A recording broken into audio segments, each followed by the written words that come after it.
Queridos amigos, soy el Padre Ángel Espinosa Los Monteros y estamos en las vísperas de Cristo Rey. Quisiera comentar con ustedes un detalle del Evangelio que a veces pasa desapercibido. Muy poca gente realmente ha encontrado este detalle. Yo lo encontré gracias a un gran sacerdote, José Luis Martín Descalzo, quien murió ya quizás hace unos 30 años, grande escritor. ¿De qué les quiero hablar? Mire, después de la multiplicación de los panes y de los peces, dice el Evangelio que quisieron coronar a Cristo Rey y Él se retiró a la montaña a orar. Sabía que venían a coronarlo Rey. ¿Por qué? Porque era un rey, por decirlo así, de un éxito, de un triunfo material. Acababa de darle de comer a todo el pueblo, tenía una capacidad de palabra impresionante. Este es el Mesías que había de venir al mundo. Este es el rey, este es el hijo de David. Jesús sabía que no iba a reinar en ese momento y por eso se abrió paso, salió y se fue a orar. ¿Cuándo es cuando Cristo realmente es rey? En la cruz, cuando entrega su vida por nosotros, cuando derrama hasta la última gota de su sangre. Es coronado no con una corona de oro, sino con una corona de espinas. ¿Y cuál es el detalle que a mucha gente se le pierde? Dice el Evangelio, 3 evangelios y una carta de San Pablo, que Jesús gritó en la cruz. Pero cualquiera podría decir, ¿cómo no iba a gritar? Todos hubiéramos gritado de dolor. No, no es así de fácil. Miren, el Evangelio de San Mateo dice, 27:50. Jesús entonces, dando de nuevo un fuerte grito, exhaló el espíritu. Marcos 15:37. Jesús, lanzando un fuerte grito, expiró. Lucas 23:46. Jesús, dando un fuerte grito, dijo, Padre, en tus manos encomiendo mi espíritu. Y San Pablo dice en una de sus cartas, habiendo ofrecido en los días de su vida mortal oraciones y súplicas con un gran grito y lágrimas al que era poderoso para salvarle de la muerte. Gritó. La cosa increíble es esta. Gritó y exhaló el espíritu. Cuando no le quedaba más que inclinar la cabeza y morir, lanzó este grito que debió ser impresionante. Durante 2000 años, muchísimos místicos y gente y sacerdotes han estado reflexionando por qué este grito. Y ha habido diversos motivos. Hay quien dijo por soledad. Todos los mártires tuvieron a alguien en quien apoyarse, en Cristo. Sentían su presencia, su fortaleza. Jesucristo estaba completamente abandonado. Incluso llegó a decir, Padre, Dios mío, ¿por qué me has abandonado? Hecho pecado en la cruz, solo, sin el consuelo de nadie. En un momento dejaron pasar a María, su madre, a Juan, el apóstol, a otras 3 mujeres. Pero su pueblo, los príncipes de su pueblo, sus apóstoles, a quienes les había dedicado todo el tiempo. Uno lo había entregado, otro lo había negado, otros 9 habían corrido. Ahí estaba uno. Los 10 habían corrido, uno había regresado. Gritó por soledad. Otros dicen, gritó por desesperación. Pero no, sería muy extraño que al mismo tiempo gritara y dijera, Padre, en tus manos encomiendo mi espíritu. No fue por desesperación. Hay quien dice, murió por la duda de lo que podría haber del otro lado. Imposible. Yo soy el pan vivo que ha bajado del cielo. Era el único que había venido desde el otro lado. Él sabía perfectamente que solo cruzar la puerta le esperaba a su Padre y millones de ángeles para festejar el triunfo de la vida, del amor, de la obediencia, de la humildad. Y entonces, ¿por qué gritó? Hay quien dice, por el dolor físico. Parecería lo más creíble, pero ¿has pensado que en Getsemaní, cuando sudó sangre, cuando se le abrieron los poros, en la desesperación no desesperación, en el miedo tremendo, tengo miedo hasta el punto de morir. Padre, si es posible que pase de mí este cáliz, pero que no sea como yo quiero, sino como quieres tú. No gritó en Getsemaní. Cuando ya lo tenían preso, la golpiza que le fueron dando de camino de Getsemaní al encuentro con el Sanedrín. Dice el Evangelio de San Juan que uno se adelantó y le dio una bofetada a Jesús. Si analizamos seriamente la sábana santa, se ve cómo tiene todo el ojo cerrado y no gritó. Al contrario, con una paz y una tranquilidad le dice: si he hablado mal, prueba en qué. Si no, ¿por qué me pegas? Probablemente con todo el ojo ya cerrado de ese golpe. No gritó. De ahí siguió el camino a casa de Anás, de Caifás, de Herodes, hambre, sueño, insultos, nada, no hay un solo grito. De ahí viene la flagelación. Eran 40 golpes menos 1, 39. Sabemos por la sábana santa que con Jesús no hubo ninguna piedad, no hubo límite de golpes. Además, los látigos romanos terminaban en 3 puntas, a veces la terminación era metal, a veces era un hueso de animal. ¿Cómo le abrieron la carne? Algunos pedacitos se los arrancaron. Como manso cordero iba a ser degollado. No se oye un solo grito en la flagelación. Podría perfectamente decir ahí: Jesús gritaba y nadie se apiadaba de él. No gritó. Después de la brutal flagelación, la coronación de espinas, nadie las contó, no sabemos si fueron 30, 50, 100, 200. Conocemos el tamaño del tipo de espina, una cosa de este tamaño. ¿Te imaginas entrando en su cuero cabelludo, en el cráneo? No gritó. Dice el Evangelio que vinieron a golpearlo con bastones, a escupirle y a burlarse de él. ¿Te imaginas cada bastonazo encima de la corona de espinas, hincando las espinas en la carne? No gritó. No gritó. Después de la coronación de espinas, le pusieron una cruz en los hombros. Lo hicieron caminar, volvemos a decir, el hambre, el calor, la sed, más las espaldas rotas. Le pusieron una túnica, lo hicieron caminar, le molestaba incluso la ropa. Dice la tradición que cayó 3 veces, pudieron ser más. Piensa en las rodillas, piensa en la cruz sobre el hombro. No gritó. Cuando llega a la cima del Gólgota, él mismo se acuesta sobre la cruz, piensa en la penetración de cada uno de los clavos, una mano, la otra mano, un pie, el segundo pie sobrepuesto sobre el otro pie. No hay un solo grito ante los martillazos.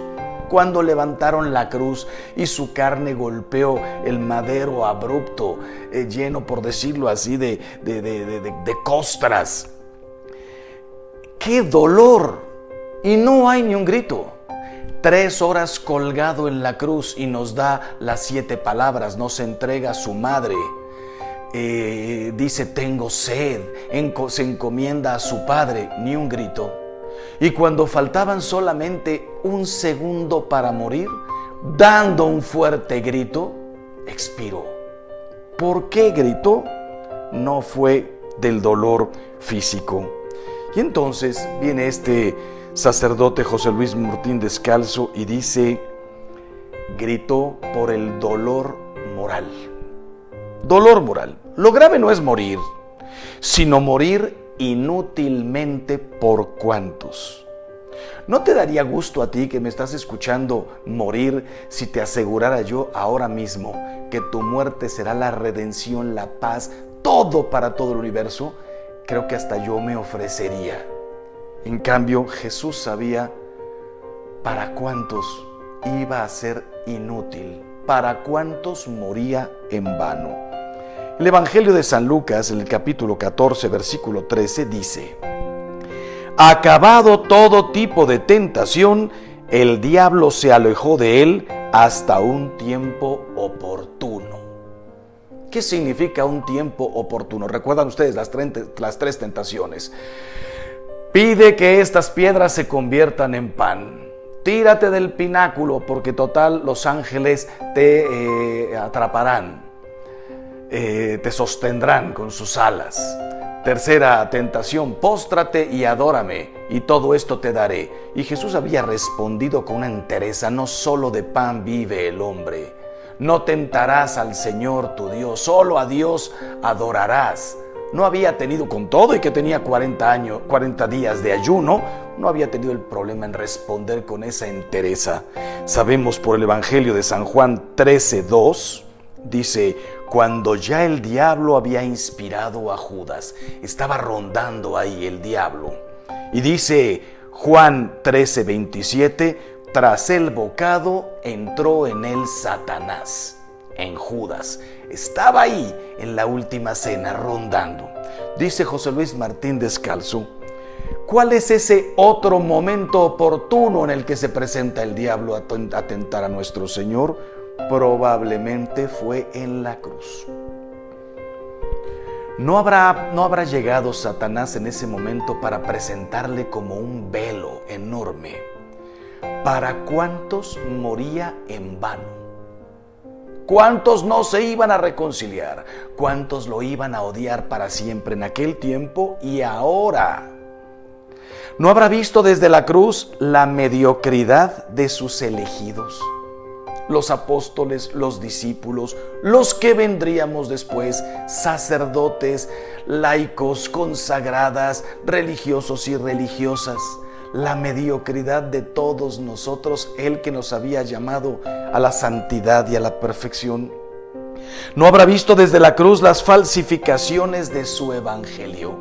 Usar el evangelio del amor para convertirlo en el del poder, del dinero, de no sé cuántas cosas.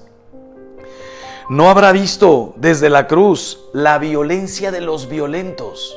El que acababa de decir en la última cena: un mandamiento nuevo os doy, el que ya existía desde antes, ahora completamente purificado, que os améis los unos a los otros como yo os he amado.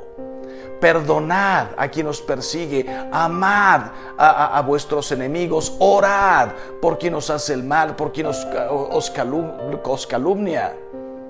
Él lo había dicho. ¿No habrá visto desde la cruz la violencia de las grandes guerras? Nosotros recordamos la Primera Guerra Mundial, la Segunda, la Guerra Civil Española, los cristeros, Vietnam, Corea.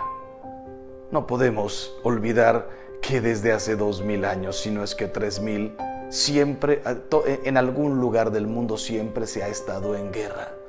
En el medioevo, antes las conquistas, los imperios, antes de Cristo, después de Cristo, sometimiento a los demás, pero Él había venido a renovar todo eso. ¿Cuántos de nosotros no entenderíamos cuántas guerras, cuántas muertes? Pero olvídate de la guerra, la violencia familiar, la violencia con la persona a quien le dijiste un día que la ibas a amar para toda la vida, la violencia de los violentos. El imperio de la mentira, el que había dicho: yo soy la verdad. ¿No habrá visto desde la cruz cuántas mentiras, las grandes mentiras de los comunismos, populismos, embaucando a miles de millones de personas? El sufrimiento de todas estas personas, las mentiras de las ideologías. Yo soy dueña de mi cuerpo, yo hago con mi vida lo que me da la gana, tengo derecho a pedir mi propia muerte, la eutanasia. La mentira, el que había dicho: yo soy la verdad, yo soy la vida, yo soy el camino. ¿Cuántas cosas no habrá visto Jesús desde la cruz? Y el imperio de la mentira a nivel familiar, a nivel conyugal, con los socios, con los clientes. ¿No habrá visto desde ahí lo que nos costaría decir la verdad? ¿No habrá visto desde la cruz las divisiones entre cristianos? Él había dicho en la última cena: Padre, que todos sean uno, como tú y yo somos uno. La Iglesia Católica, la Iglesia Ortodoxa, la Iglesia Luterana, calvinistas, anglicanos, los protestantes en general, la cantidad de divisiones, después la mentira, la violencia de tantas sectas que iban a venir, todas en nombre de Cristo o la mayoría Él que había dicho, Padre, que todos sean uno como tú y yo somos uno. No habrá visto desde ahí las risas de los listos de este mundo, los que se han ido del mundo sin pagar lo que hicieron, los que se burlaron de los demás, los embaucadores, los reyes de la mentira, los que nos engañaron, los que nos despojaron, las risas de los listos, porque se les dio más y nunca comprendieron que eran simplemente administradores de todos sus talentos, los que aprovecharon sus talentos para burlarse, reírse y aprovecharse de los demás. La carne vendida en los mercados de la noche. El que le había dicho a la Magdalena, vete y no peques más. ¿Quién te condena? Qué impresionante lo que iba a venir durante 2000 años más en estos tiempos. El pisotear la dignidad de las mujeres, de los hombres, la santidad del matrimonio, de la familia, por dinero, por pagarme unos estudios, por comer, a veces por puro placer, por hambre de dinero, por crecer más rápido, pisoteando tu propio corazón, tu dignidad. ¿No habrá visto desde la cruz el llanto de los inocentes oprimidos? No solamente son tantos niños, tantas niñas, sino tanta gente débil, los enfermos, los abortos, miles de millones ya, porque no tienen voz, porque son pequeñitos, ya estaba completamente formado su cuerpo, solo le faltaba crecer. Primero se le ofrecían, se le sacrificaban bebés a las deidades, dioses inexistentes, con hambre y con sed de sangre. Sí, lo podemos entender hace 3000 años, cuando había cero cultura. Hoy se le ofrecen los niños al placer, a mantener la belleza de mi cuerpo, al dinero, a la libertad, al simplemente cumplir mi voluntad y mis caprichos por encima de todo deber y de todo respeto. ¿No habrá visto Jesús desde la cruz, dice el sacerdote, las falsas palabras de los redentores del pueblo? Las falsas palabras de los redentores del pueblo. Cuántas soluciones llenas de mentira, cuántas expectativas que nos iban a llevar a nada, a la pobreza, a la miseria. Piensen en el comunismo, piensen en algunos países que no han podido salir de ahí. No habrá escuchado, no habrá visto desde la cruz el odio circulando en los corazones como un sapo negro. El que había dicho, amaos, cuánta gente iba a odiar. No puedo perdonar a mi cuñado, jamás volveré a hablar con mi concuña. Tengo cero relación con mis suegros. No puedo ver a mi exmarido, a mi exmujer. A mí como sacerdote me ha tocado escuchar, odio a mi padre.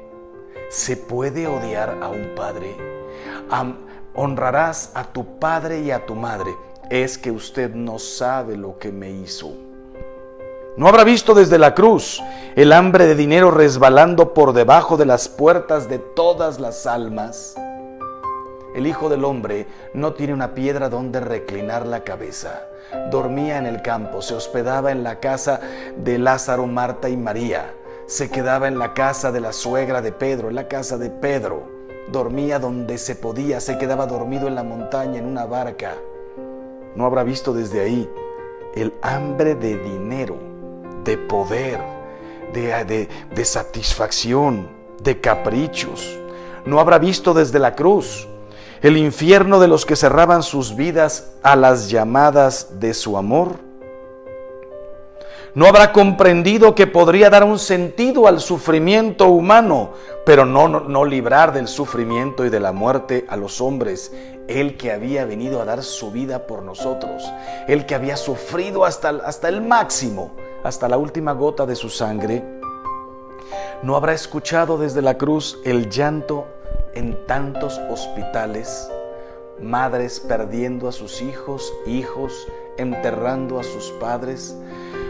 Padres, hermanos, familias viendo impotentes que no se iban a poder curar miles de personas y que iban a vivir en el dolor en una silla de ruedas por 20, 30 y 40 años.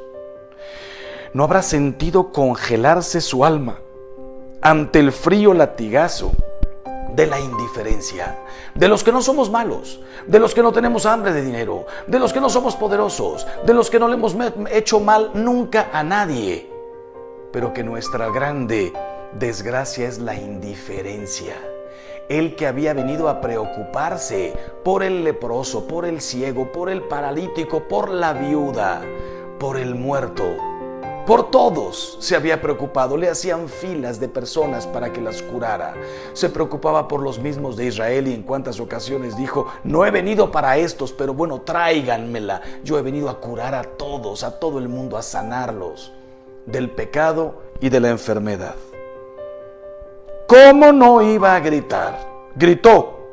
Y su grito sigue ahí, taladrando las paredes de la eternidad y de la historia. Y los hombres inventamos un mar de ruidos y de estruendos para no escuchar su grito. Nadie lo escucha, o casi nadie.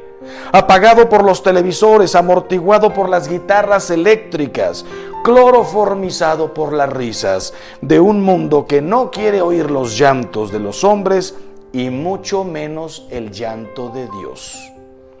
Hay que guardar silencio para escuchar ese grito. Hay que amar para escucharlo. Pues bueno, mañana es día de Cristo Rey.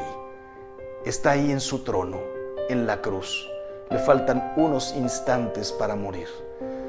Date hoy un tiempo para ir al sagrario, para ir a misa, para ponerte delante de un crucifijo y verlo y decirle: perdóname, Señor, gritaste, porque también me viste a mí.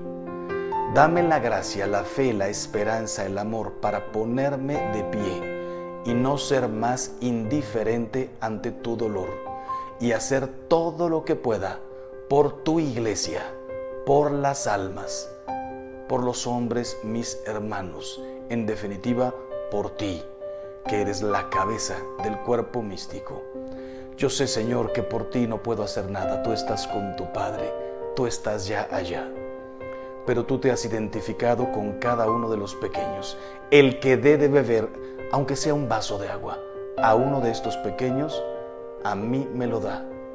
Hoy me pongo de pie y te digo: Señor, voy a consumir mi vida haciendo todo el bien que pueda, a toda la gente que pueda, con mis palabras, con mi testimonio, con mis obras, con mi ejemplo, con mi vida, con un consejo, con mi oración y con mi sacrificio. Queridos hermanos, que viva Cristo Rey y que nosotros reinemos con Él.